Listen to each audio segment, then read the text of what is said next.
Donc bonjour, bonjour. Aujourd'hui, je vous fais une vidéo sur les adverbes de fréquence parce que ça, c'est quelque chose que le cours d'anglais en France a tendance à toujours mettre. Donc moi, je pense que c'est une bonne idée de connaître ça. Donc il y a deux choses à connaître. Il y a les adverbes de fréquence qui sont en haut, puis il y a les localisateurs temps. En gros, les marqueurs du temps, quoi. Donc, on va tous les voir. Dans les adverbes de fréquence, je les ai mis par puissance relative. Donc il y a always, qui veut dire toujours. Constantly qui veut dire constamment, hourly qui veut dire toutes les heures, daily et nightly. Daily c'est tous les jours, nightly c'est toutes les nuits.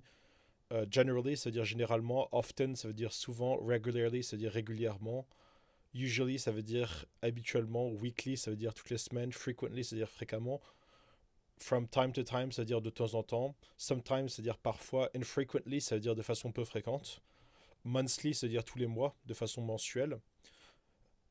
Occasionally, ça veut dire occasionnellement. Quarterly, ça veut dire tous les trimestres. Hardly ever, ça veut dire quasiment jamais. D'ailleurs, hardly, ça veut dire quasiment. Yearly, ça veut dire de façon annuelle. Rarely, ça veut dire rarement. Once in a blue moon, ça c'est une expression colloquiale qui veut dire quand la lune est bleue. Seldom, ça veut dire très très rarement. Et après, il y a never, qui veut dire jamais. Donc ça, il faut tous les connaître, hein. L'idéal, c'est de faire des phrases avec. Après, il y a les localisateurs temps. C'est tous les marqueurs de temps. Donc il y a after ou afterwards qui veut dire après. Already qui veut dire déjà, qui est écrit deux fois d'ailleurs. Donc already ça veut dire déjà. Next qui veut dire prochain. Now qui veut dire maintenant. Soon qui veut dire bientôt. Then qui veut dire puis ou alors. Before qui veut dire avant. Today qui veut dire aujourd'hui. Tonight qui veut dire cette nuit. Tomorrow qui veut dire demain.